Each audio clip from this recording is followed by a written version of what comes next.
Morning students, how are you today? Kembali lagi bersama saya Memrina di PJJ Bahasa Inggris. Kali ini kita akan loncat ke bab berikutnya, yaitu Once Upon a Time Part 1.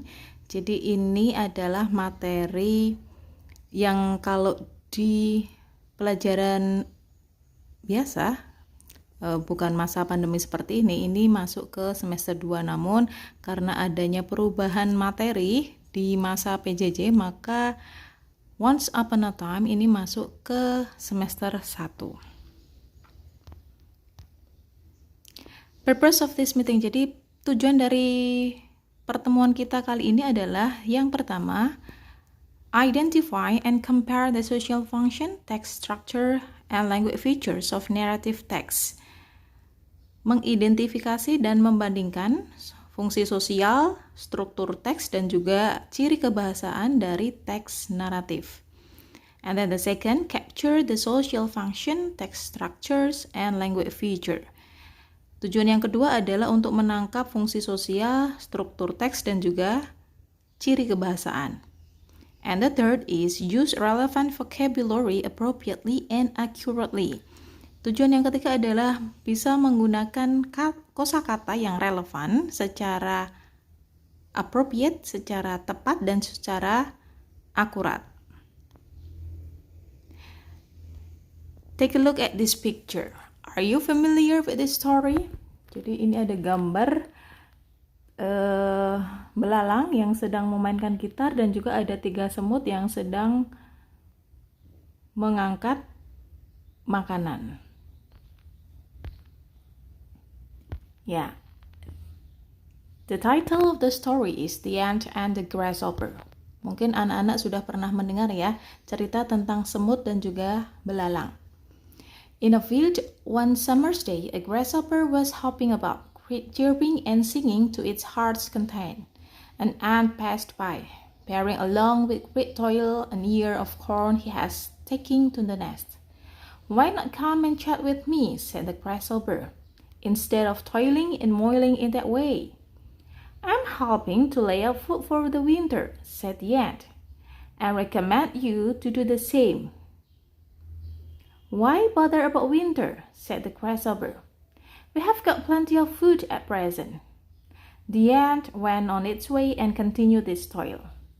When the winter came, the grasshopper found itself dying of hunger while it saw the ants distributing every day corn and grain from the stores they had collected in the summer. Ini cerita singkat dari the ant, semut, dan juga grasshopper, belalang. In a fit of summer's day, di suatu musim panas, seekor belalang sedang loncat-loncat dan bernyanyi untuk menyenangkan hatinya. Kemudian sembari si belalang bersenang-senang, ada seekor semut yang lewat, yang sedang mengangkut jagung yang dia bawa ke sarang. Kemudian si belalang tanya, "Why not come and chat with me?" "Ayo, kamu mendekat aku dan kita ngobrol saja, daripada instead of toiling and moiling in that way, daripada kamu bekerja keras seperti itu," kata si belalang. Kemudian si semut menjawab, "I'm helping to lay up food for the winter." Saya sedang bekerja atau saya sedang membantu untuk menyimpan makanan untuk persiapan nanti di winter, musim dingin.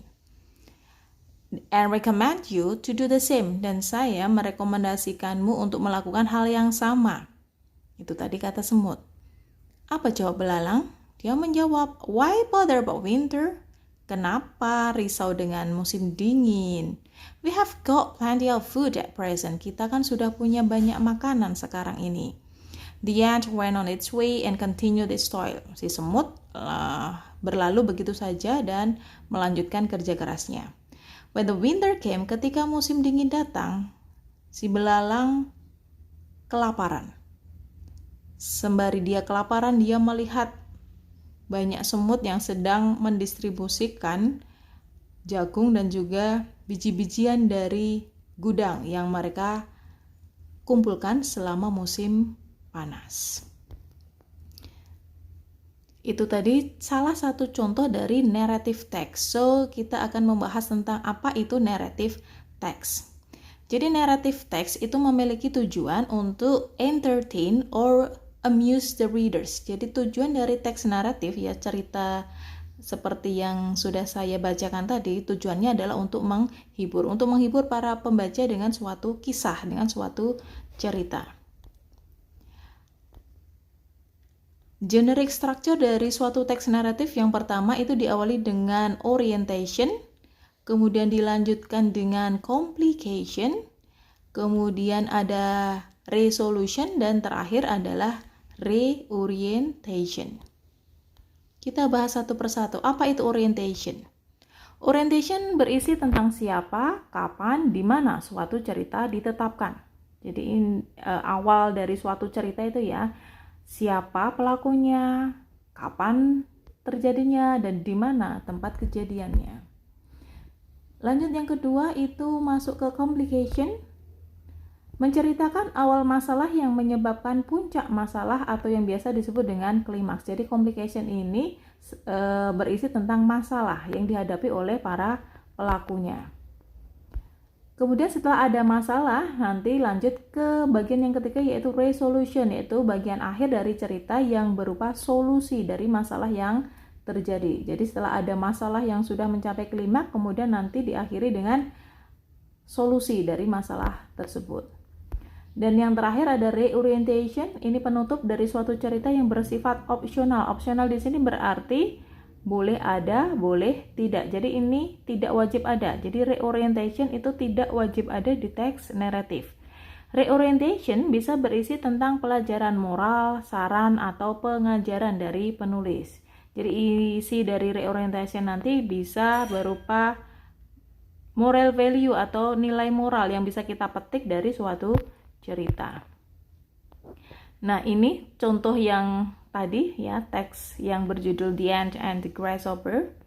In a field on summer's day, a grasshopper was hopping about, chirping and singing to its heart's content.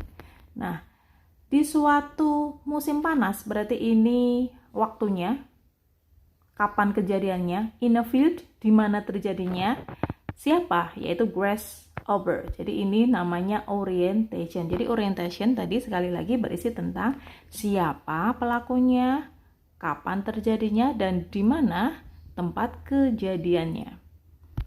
Lanjut lagi, setelah orientation nanti masuk ke complication. Setelah cerita disajikan, kemudian nanti akan ada puncak masalahnya. Di cerita ini puncak masalahnya adalah ketika si grasshopper atau si belalang tadi tidak mengindahkan nasihat dari semut. Dan dia kemudian kelaparan. Dan akhirnya resolusinya ketika belalang di musim panas bersenang-senang, akhirnya di musim dingin dia jadi kelaparan.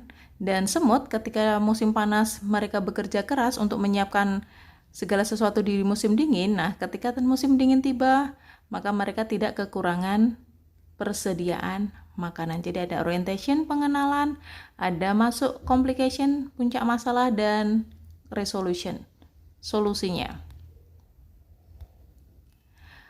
Untuk ciri kebahasaan dari suatu narrative text, yang pertama adalah focus on specific participant. Jadi ceritanya itu fokus pada partisipan spesifik. Jadi menunjuk pada tokoh yang spesifik, di mana di contoh teks tadi spesifik partisipannya adalah grasshopper dan juga ant. Use of action verbs, menggunakan kata kerja melakukan. Jadi action itu melakukan, kata kerja melakukan, misalnya membawa, kemudian menyapu.